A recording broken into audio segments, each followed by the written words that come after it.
بسم اللہ الرحمن الرحیم۔ السلام علیکم، welcome to my YouTube channel. میرے چینل پس پردہ میں آپ کو خوش آمدید۔ حاضر خدمت ہوں ایک نئی کہانی کے ساتھ۔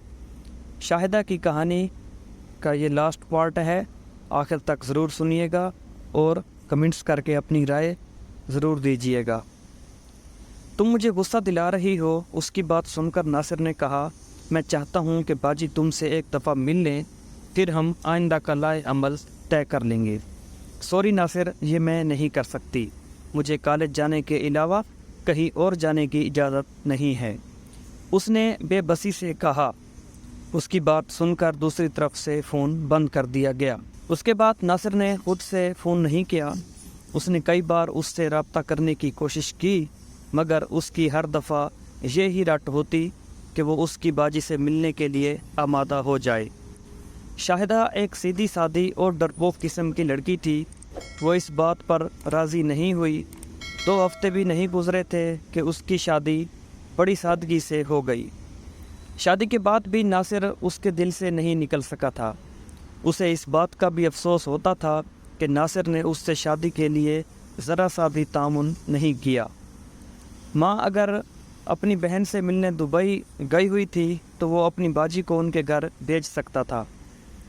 دن گزرتے رہے اور اب اس کی شادی کو ہوئے 3 ماہ بیت چکے تھے۔ اتنا عرصہ گزر جانے کے باوجود اس کے دل میں وجاہت کے لیے کوئی جگہ نہ بن سکی تھی۔ وہ اس سے بات کرتی تھی، نہ اس کو دیکھتی تھی۔ وہ کام پر چلا جاتا تو اسے ایک اطمینان کا احساس ہوتا، وہ کام سے گھر آ جاتا تو اسے بے کلی سی محسوس ہونے لگتی۔ اس کے رویے سے وجاہت حیرت زدہ تو تھا، مگر اس سلسلے میں اس نے آج تک کوئی سوال جواب نہیں کیا تھا۔ اسے وجاہت سے نفرت تو نہیں تھی، مگر وہ اس سے محبت بھی نہیں کرتی تھی۔ وجاہت بھی جانے کس مٹی کا بنا تھا کہ اس کی بے التفاتی اور نظر اندازی پر کوئی حرف شکایت زبان پر نہیں لاتا تھا۔ اس نے شاہدہ سے شادی اپنے باپ کے کہنے پر کی تھی۔ اسے اپنے باپ سے بے حد محبت تھی، کیونکہ وہ اس کے ساتھ بالکل دوستوں کی طرح رہتا تھا۔ باپ کی خوشی کے لیے وہ گھر میں یہ ہی ظاہر کرتا تھا کہ وہ اس شادی سے بہت خوش ہے۔ شاہدہ بلا شبہ حسن و جمال میں یکتا تھی۔ سر و قد، گورا رنگ، بڑی بڑی آنکھیں، مناسب دہانہ، مسکراتی تھی تو بہت ہی پیاری لگتی تھی۔ ہنستی تھی تو گالوں میں گڑے بھی نہیں پڑتے تھے، جس کی وجہ سے ہنستے ہوئے اور بھی اچھی لگتی تھی۔ اس سے شادی کر کے وجاہت بہت خوش تھا۔ وہ ایک شرمیلی طبیعت کا لڑکا تھا، اس لیے شادی سے پہلے اس کی جان پہچان کسی لڑکی سے نہیں ہو سکی تھی۔ ایک تو بیوی خوبصورت اور چندے آفتاب چندے مہتاب تھی، دوسری باپ کی پسند کی تھی۔ وجاہت بہت ہی مطمئن تھا، مگر شادی کی رات کو ہی وجاہت کو اندازہ ہو گیا کہ بیوی کھوئی کھوئی سی ملی ہے۔ اس نے یہ سوچ کر دل کو تسلی دی کہ گھر والوں سے دوری کی وجہ سے ایسا ہوگا۔ ہفتہ گزرا تو برف پھر بھی نہیں پگھلی۔ ایسا معلوم دیتا تھا کہ جیسے شاہدہ کو دنیا کی کسی چیز سے دلچسپی نہیں ہے۔ وجاہت نے یہ بات بھی نوٹ کی کہ وہ اس کو خود سے مخاطب نہیں کرتی تھی۔ وہ کوئی بات کرتا تو جواب دے دیتی، ورنہ خاموش بیٹھی رہتی۔ اس کی ماں سے اس کا رویہ البتہ دوسرا تھا۔ اس کے پاس بیٹھی ہوتی تو خود سے بھی باتیں شروع کر دیتی تھی۔ بہرحال ماں اور باپ دونوں کو بہو پسند آ گئی تھی۔ وجاہت نے ماں سے بھی شاہدہ کے نامناسب رویے کے بارے میں ایک لفظ تک نہیں کہا تھا۔ وجاہت نہیں چاہتا تھا کہ شاہدہ کے بارے میں کوئی منفی بات کر کے گھر کی خوشیوں کو فکر مندیوں میں بدل دے۔ اسے دنیا والی چالاکیاں بھی نہیں آتی تھیں کہ وہ شاہدہ کے اس رویے کے متعلق اندازے قائم کرتا۔ 2-1 دفعہ اس پر جھنجھلاہٹ بھی طاری ہوئی اور دل چاہا کہ اس سے پوچھے کہ وہ یوں دور دور کیوں رہتی ہے، مگر ممکنہ بدمزگی کی وجہ سے وہ خاموش ہی رہا۔ ان تمام باتوں کے باوجود وہ اسے بہت اچھی لگتی تھی۔ 1-2 دفعہ اس نے اسے اچھی لگنے والی بات کا اظہار بھی کیا، مگر رد عمل میں اس کا جھکا ہوا سر اور ایک انگلی سے بستر کی چادر پر کھینچتی لکیریں ہی دیکھنے کو ملی۔ شاہدہ کے اس رویے کو دیکھ کر اس کی ہمت ٹوٹ گئی اور اس نے بھی خاموشی کی راہ اپنا لی۔ شاہدہ کے رویے کی وجہ سے وہ کوشش کرتا کہ زیادہ تر وقت اپنے دفتر میں ہی گزارے۔ چھٹی والے دن وہ دیر تک سوتا اور اٹھنے کے بعد دوستوں کے پاس چلا جاتا۔ اس کے بارے میں مشہور ہو گیا تھا کہ وہ دنیا کا واحد شوہر ہے جو شادی کے شروع کے دنوں میں بھی دوستوں کو اتنا ٹائم دیتا ہے، ورنہ دوسرے تو ان دنوں منظر سے ہی غائب ہو جاتے ہیں۔ شاہدہ اپنی ماں کے گھر چلی جاتی تو وجاہت ایک عجیب طرح کی بے چینی محسوس کرتا۔ شاہدہ ماں کے گھر جاتے وقت بہت خوش نظر آتی تھی اور واپس سسرال آتے ہوئے یہ خوشی غائب ہو جاتی تھی۔ وجاہت یہ چاہتا تھا کہ وہ بس ہر وقت اس کی آنکھوں کے سامنے ہی رہے، بات کرے یا نہ کرے، دکھائی تو دیتی رہے۔ اس کے جانے سے اس کے دل پر ایک انکہی پشمردگی طاری ہو جاتی۔ اس کی سمجھ میں نہیں آتا تھا کہ کیا کرے، کبھی کبھی وہ جھنجھلا بھی جاتا۔ آج وجاہت شاہدہ کو اس کی ماں کے گھر چھوڑنے آیا۔ اس کی ماں اپنے داماد سے بڑے اتفاق سے ملی اور بہت سی دعائیں دیں۔ اتنی دیر میں شاہدہ اس کے لیے چائے بنا کر لے آئی۔ وہ چائے پی کر خاموشی سے روانہ ہو گیا۔ وہ اسے چھوڑنے دروازے تک بھی نہیں آئی۔ وجاہت چلا گیا تو ہر ماں کی طرح شاہدہ کی ماں نے بھی یہ اندازہ لگانے کی کوشش کی کہ بیٹی سسرال میں خوش ہے یا نہیں۔ ویسے تو اس کی ماں جب بھی اس سے ملنے کے لیے اس کے سسرال جاتی تھی، وہ محسوس کرتی تھی کہ اس کی ساس سسر کا رویہ شاہدہ کے ساتھ ٹھیک ٹھاک ہی ہے۔ البتہ اس بات پر اسے حیرت ہوتی تھی کہ وہ وجاہت کا بالکل تذکرہ نہیں کرتی تھی۔ اس بات سے اس کی ماں کے دل میں تشویش کی ایک لہر دوڑ جاتی، مگر وہ سوچتی کہ ایک آدھ بچہ ہونے کے بعد وہ بدل جائے گی اور اپنے میاں کے قریب ہو جائے گی۔ شاہدہ نے شاید نئے ماحول کی وجہ سے وہ ایسی ہو گئی ہے۔ شاہدہ جب بھی گھر آتی تھی اس کی ماں کو بہت خوشی ہوتی تھی۔ وہ آج بھی تھوڑی دیر تک اس کے پاس بیٹھ کر باتیں کرتی رہی، پھر دوپہر کے کھانے کی تیاری میں لگ گئی۔ شاہدہ ٹی وی کھول کر بیٹھ گئی۔ ٹی وی پر بریکنگ نیوز چلنے لگی تھی۔ اچانک وہ حیرت سے گنگ ہو کر رہ گئی۔ ٹی وی میں ناصر کو دکھایا جا رہا تھا۔ اس کے ہاتھوں میں ہتھ کڑیاں لگی ہوئی تھیں۔ ڈر اور خوف کے چہرے اس کے چہرے سے عیاں تھا۔ اس کے ساتھ اس کے 4 ساتھی بھی اسی حالت میں کھڑے تھے۔ ان ساتھیوں میں ایک لڑکی بھی تھی جس نے اپنے چہرے کو چادر سے چھپا رکھا تھا۔ پاس ہی کرسیوں پر سائبر کرائم کی ٹیم کے ارکان بیٹھے ہوئے تھے اور پریس کانفرنس میں ایک ڈپٹی ڈائریکٹر اس واقعہ کی تفصیلات بتا رہا تھا جس کی وجہ سے ان لوگوں کو پکڑا گیا تھا۔ شاہدہ کا دل زور زور سے دھڑک رہا تھا اور کانوں میں سائیں سائیں سی ہونے لگی تھی۔ اس نے جلدی سے اٹھ کر دروازہ بھیڑ دیا اور دوبارہ بستر پر بیٹھ کر ٹی وی کی طرف متوجہ ہو گئی۔ وہ ناصر کو دیکھے جا رہی تھی جس کا چہرہ ستا ہوا تھا اور اس پر ہوائیاں اڑ رہی تھیں۔ ڈپٹی ڈائریکٹر بتا رہا تھا کہ اس گروہ کے یہ لوگ مختلف حربوں سے نو عمر لڑکیوں کو اپنے جال میں پھانس کر پہلے ان سے دوستی کرتے ہیں، پھر انہیں دوستی کا جھانسا دے کر اپنی ساتھی لڑکی کی فلیٹ پر بلا کر ان کی نازیبا فلمیں بناتے اور بعد میں ان فلموں کی تشہیر کرنے کی دھمکی دے کر وہ انہیں بلیک میل بھی کرتے تھے۔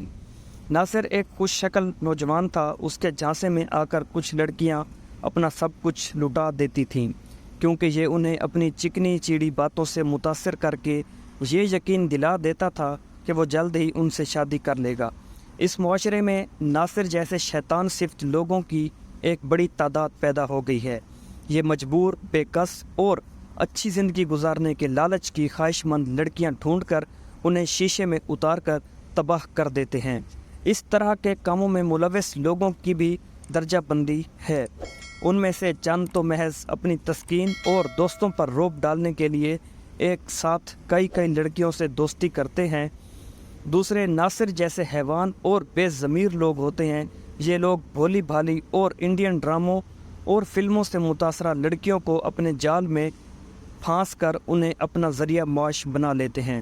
وہ نہ صرف ان کی قابل اعتراض فلمیں باہر کے ملکوں میں بیچ کر رقم کماتے ہیں بلکہ ان لڑکیوں کو بھی ڈرا دھمکا کر ان سے بھی رقم اینٹھتے ہیں۔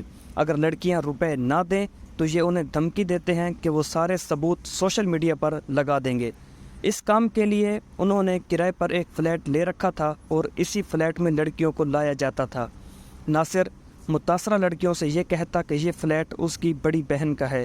بے وقوف لڑکیاں اس کی بات کا یقین کر لیتی تھیں۔ وہ یہ کہہ کر انہیں اس گھر میں بلاتا تھا کہ اس کی بہن اس کے ہونے والی بیوی سے ملنا چاہتی ہے تاکہ فیصلہ کر سکے کہ وہ لڑکی اس کے بھائی کے لیے مناسب ہے کہ نہیں۔ وہ لڑکی اس کی بہن نہیں بلکہ اس مفروض دھندے میں ملوث ان لوگوں کی ساتھی ہے جن لڑکیوں کو یہ لوگ بلیک میل کرتے تھے وہ ان سے ان کی سہیلیوں کے موبائل نمبر بھی زبردستی حاصل کر لیا کرتے تھے۔ پھر ناصر ایک مہذب اور شائستہ نوجوان بن کر ان سے رابطہ کرتا اور تھوڑے ہی دنوں میں ان کے مزید شکار پیدا ہو جاتے۔ سائبر کرائم کے ڈپٹی ڈائریکٹر نے یہ بھی بتایا کہ مجرموں کو پکڑنے کی یہ ساری کارروائی فرخندہ نامی ایک لڑکی کی شکایت پر عمل میں لائی گئی۔ وہ ان لوگوں کی بلیک میلنگ کے ہاتھوں سخت پریشان تھی۔ وہ کسی سکول میں بچوں کو پڑھاتی تھی جہاں سے اسے 15,000 روپے ماہانہ مشاہرہ ملتا تھا۔ ان 15,000 روپوں میں سے اسے ہر ماہ 5,000 روپے ناصر کو دینا پڑتے تھے۔ وہ لڑکی دنیا میں اکیلی تھی۔ کچھ عرصہ پہلے اس کی ماں کا انتقال ہو گیا تھا۔ وہ اب اسے اپنے مذموم مقاصد کے لیے باہر کے کسی ملک بھیجنا چاہ رہے تھے۔ وہ ان حالات سے بہت تنگ آ گئی تھی اور پھر اس نے ایک بہت اچھا فیصلہ کر لیا اور ہمت کر کے قانون سے مدد حاصل کی۔ اس کی نشاندہی پر اس فلیٹ پر چھاپا مارا گیا اور وہاں سے کئی جدید کیمرے، 4 لیپ ٹاپ، بہت سی ہارڈ ڈسکس اور دوسرے قابل اعتراض اشیاء برآمد کر لی گئی ہیں۔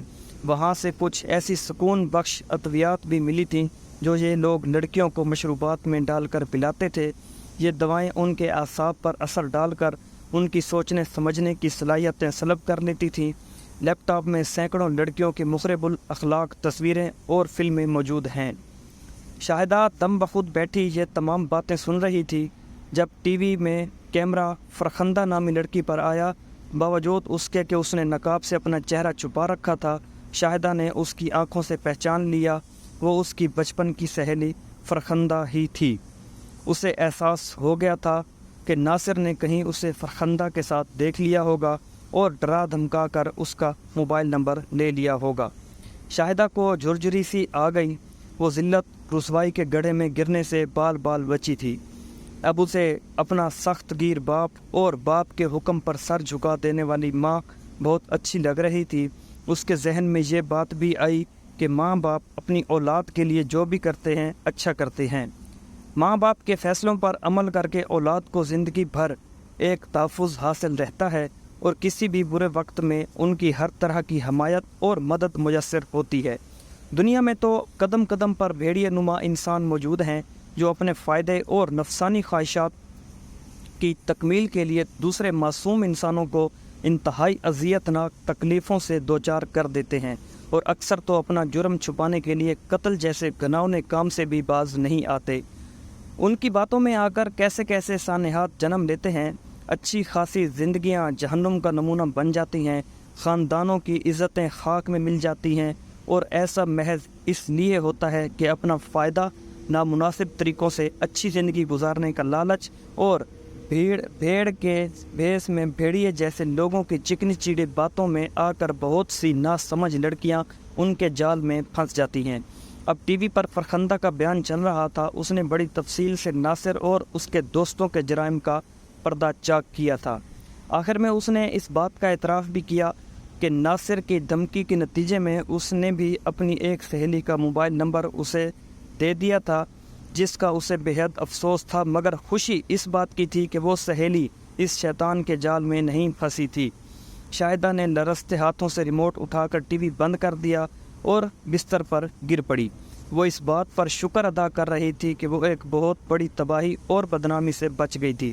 وہ سوچنے لگی کہ لڑکیوں کے لیے دنیا میں صرف ماں باپ، بہن بھائی اور شوہر ہی ہوتے ہیں جو انہیں تحفظ دیتے ہیں، باقی غیر تو سب بے دردی سے اپنا مفاد نکالنا جانتے ہیں۔